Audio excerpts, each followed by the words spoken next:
China thinks we're a stupid country, a very stupid country. They said, oh, they are a third world nation, they are developing. Well, we're a developing nation too. Take a look at Detroit. Take a look at our cities. We're a developing nation. We have to develop more than they do. We're way behind them. You take a look at what's happened to our city. China isn't rising. It's already won the 21st century.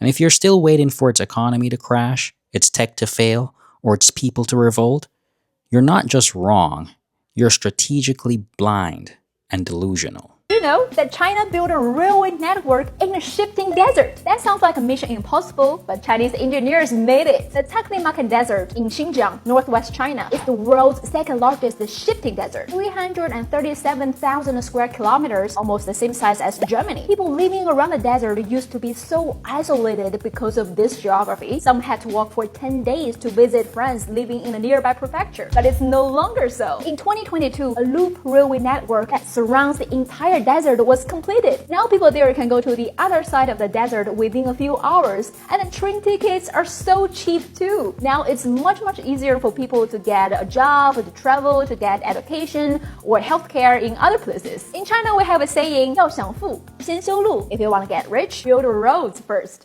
Let's start with something you can't spin: concrete, steel, and rail. China has built 30,000 miles of high-speed rail, all since 2003. That's more than the rest of the world combined. And by 2050, they're on track for 170,000 miles. Meanwhile, the US can't build a tunnel under the Hudson River on time or under budget. This isn't about trains. It's about execution capacity. China's infrastructure spend returns 6 to 8% in economic growth, measurable compound in value. Western infrastructure? Delays, lawsuits, and ribbon cut-ins like bike lanes.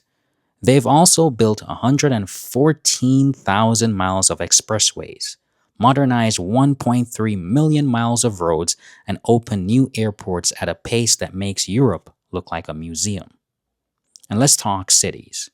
300 million people have been urbanized in the last 40 years. The equivalent of moving the entire US population into high-density, mixed-use hubs with mass transit, green space, and functional housing. You don't do that with chaos. You do it with planning, authority, and long-term vision. 3 things the West has outsourced to consultants and focus groups. The thing that will feel pretty strange is that the Chinese economy is going to be probably at least twice as big as the US economy. Maybe 3 times, but at least twice. So and that assumes a GDP per capita still less than the US. As I'm sure people in this room know, the foundation of war is economics. Now let's talk about the money.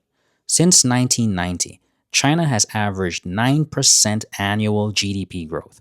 Not magic, but policy.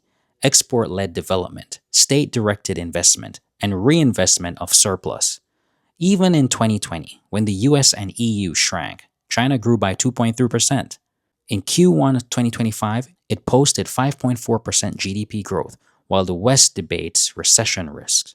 And poverty? Extreme poverty has been eradicated in China. Not reduced, eradicated. That's 800 million people lifted into basic security since 1980. The West's response? More quantitative easing, more stimulus, more consumption without production. China's model? Build, export, save, invest. Guess which one compounds? Maybe it's about time just that we set the record straight. First of all, China stepped up when no one else did. Okay, so I'm not their lawyer, but I just wanted also us to treat people fairly. China stepped up when people actually shied away from Africa.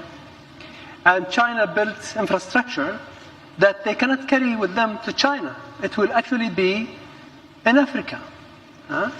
And China took the risk when people didn't want to take the risk, and now actually we are asking them to join us to actually materialize their risk-taking.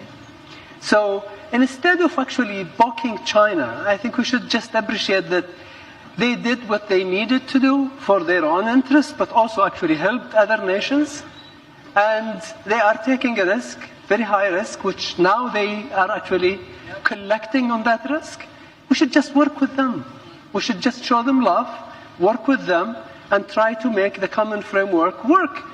And instead of just antagonizing them and actually damaging the low-income countries who need our help, we should just show China and other creditors as much love as we can for the interests of low-income countries who need to find solution to their debt.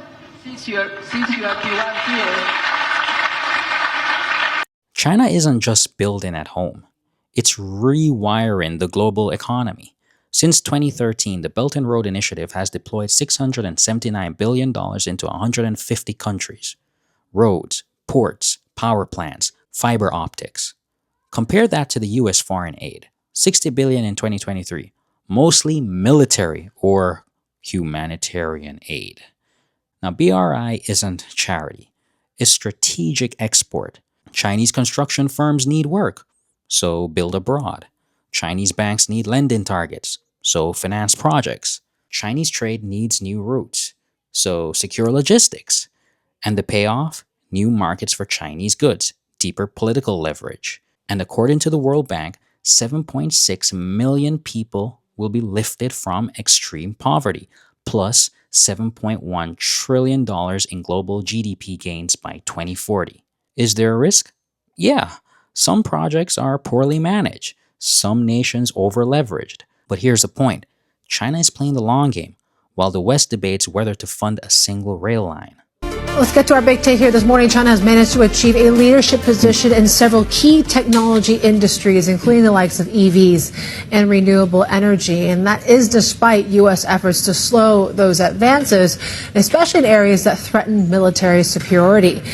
So if we look at these 13 key technologies under China's own Made in China 2025 goals, so that's the industrial policy that President Xi Jinping laid out back in 2015. 5 of these key sectors are global leaders, 7 of them are catching up fast, and 1 is a laggard.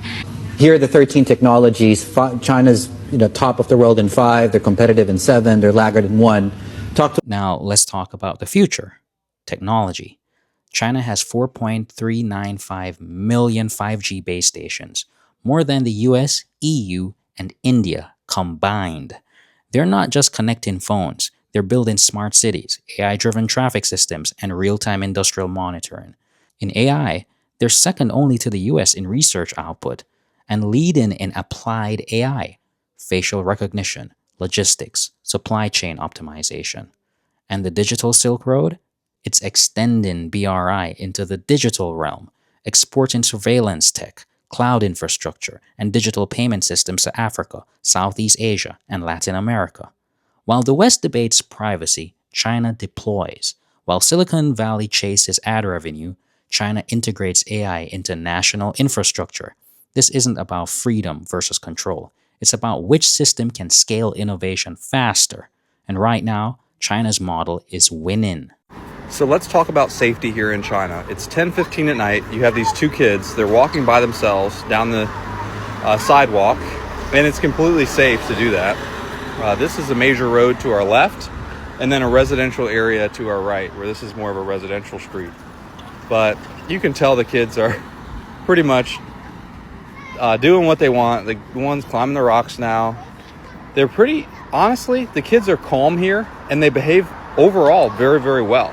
So now, don't let me jinx it, right? Now they're about to do something silly, but no, hopefully this guy shows you like what China's really like day to day. Behind the steel and code is something deeper, culture. China isn't just building cities, it's building a high-trust, high-discipline society. Streets are clean, crime is low, littering, socially unacceptable, homelessness, not a visible urban crisis like in LA or London. Is there state enforcement? Yeah, a little, but as a Telegraph article notes, much of this order comes from strong social norms, not just police. And education? China produces 10 times more STEM graduates annually than the US. Not more or less, 10 times. That's not a pipeline. That's a tsunami of technical talent feeding labs, startups, and state projects. And the government? Call it authoritarian if you want, but it delivers, it builds, it plans, it executes. That's state capacity, the ability to turn policy into reality. And right now, China has more of it than any other major power. So why didn't the West see this coming? Because the West is trapped in a narrative loop. China will collapse. Their economy is fake. They can't innovate. Authoritarian systems don't last. But the data says otherwise. They're not collapsing. They're growing. They're not copying. They're leading in EVs, batteries, solar, and now biotech. And their system is not a liberal democracy, but it's functional and it's stable. And right now, functionality beats ideology in the real world.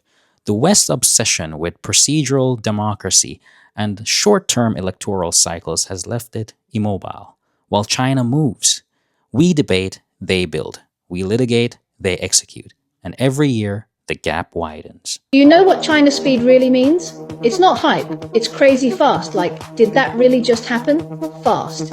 In the US, fixing a small bridge takes 2 years minimum. In Beijing, a bridge twice the size, done in 43 hours. Friday night they closed it. Sunday afternoon, back to normal. By Monday, commuters didn't even realize it was rebuilt.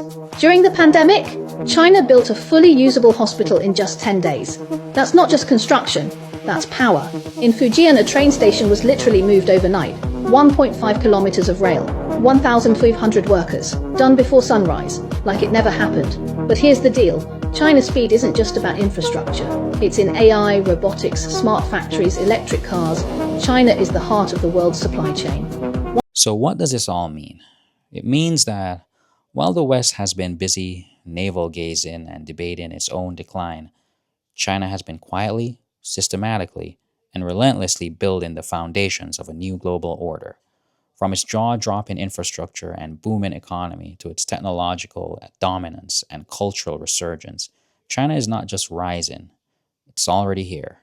The Telegraph article concludes that China is a dynamic society with a functioning and effective state and economy that is comfortable with its past and its identity, and that we are almost certainly going to revert to that historical period where China was the leading world civilization.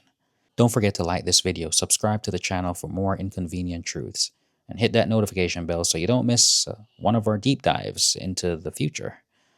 Thanks for watching. I'll see you in the next one. Bye.